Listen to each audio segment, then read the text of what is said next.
Cooker ಕೊಟ್ಟವ್ರು ಏನು ಹೇಳಕ್ಕೆ ಬಯಸ್ತೀರಾ? ಅವ್ರಿಗೆ ಒಳ್ಳೇದಾಗಲಿ, ಅವ್ರು ಹಿಂಗೆ ಗೆದ್ದು ಬಂದು ನಮ್ಗೆ ಹಿಂಗೆ ಒಳ್ಳೆ ಕೆಲಸಗಳು ಮಾಡ್ಕೊಡಿ. ಏನು ಹೇಳಕ್ಕೆ ಬಯಸ್ತೀರಾ? ಸಾಹೇಬ್ರು ಕುಕ್ಕರ್ ಕೊಟ್ಟವ್ರು ಏನು ಹೇಳಕ್ಕೆ ಬಯಸ್ತೀರಾ? ತುಂಬ ಖುಷಿ ಆಯಿತು. ಥ್ಯಾಂಕ್ಸ್. ಒಳ್ಳೇದು ಮಾಡಿದ್ದಾರೆ. ಮಹಿಳಾ ದಿನಾಚರಣೆ ನೋಡ್ತಾ ಎಲ್ಲರಿಗೂ ಕುಕ್ಕರ್ ಹಂಚ್ತಾ ಇದ್ದಾರೆ. ಮನೆ ಮನೆಗೆ ರಂಗೋಲಿಯನ್ನು ಪ್ರೋಗ್ರಾಮ್ ಮಾಡಿದ್ರು. ಎಲ್ಲರಿಗೂ ಸಂತೋಷ ಆಗಿದೆ. ಈ ಥರ ಒಂದು ಪ್ರೋಗ್ರಾಮ್ ಯಾರೂ ಸದ್ಯಕ್ಕೆ ಮಾಡಿರಲಿಲ್ಲ ಈ ಕ್ಷೇತ್ರದಲ್ಲಿ. ಇವರಿಂದ ಅದು ಇಂಪ್ಲಿಮೆಂಟ್ ಆಗ್ತಾ ಇದೆ.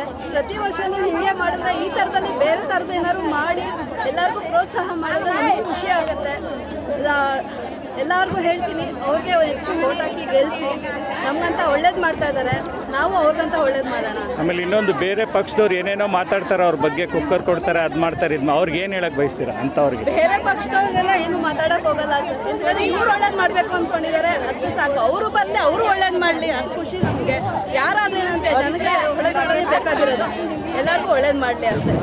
ನಾವು ಕೂಡ ಅಂದ್ರಲ್ಲಿ ವಾರ್ಡಲ್ಲಿ ಶ್ರೀಚಕ್ರನಗರ ನೋಡೋದು ತುಂಬ ಚೆನ್ನಾಗಿ ನೋಡ್ಕೊಳ್ತಾ ಇದ್ದಾರೆ. ಎಲ್ಲದೂ ಈಗ ಕಾವೇರಿ ವಾಟರ್ ಕೂಡ ಇದೆ, ಆಮೇಲೆ ರೋಡ್ ಕೂಡ ಚೆನ್ನಾಗಿ ಮಾಡ್ತಾ ಇದ್ದಾರೆ. ಮತ್ತು ಸೋಮಶೇಖರ್ ಅವರು ತುಂಬ ಒಳ್ಳೆ ವ್ಯಕ್ತಿ. ಯಾವಾಗ 24/7 ಹೇಳ್ದಂಗೆ ಯಾವಾಗ ಸಿಕ್ಕೂ ನಮ್ಮ ಹತ್ರ ಮಾತಾಡ್ತಾರೆ. ತುಂಬ ಚೆನ್ನಾಗಿದ್ದೀವಿ ಮತ್ತು ಎಲ್ಲರ ಜೊತೆ ಚೆನ್ನಾಗಿ ಬೆರೀತಾರೆ. ತುಂಬ ಖುಷಿ ಆಗ್ತದೆ. ರಂಗೋಲಿ ಕಾಂಪಿಟೇಷನ್ ಮಾಡಿದ್ದಾರೆ. ತುಂಬ ಒಳ್ಳೊಳ್ಳೆ ಕಾರ್ಯಕ್ರಮಗಳು ಮಾಡಿದ್ದಾರೆ. ಮತ್ತು ಇವತ್ತು ನಮಗೆ ಗಿಫ್ಟ್ ಸಹಿತ ಕೊಟ್ಟಿದ್ದಾರೆ.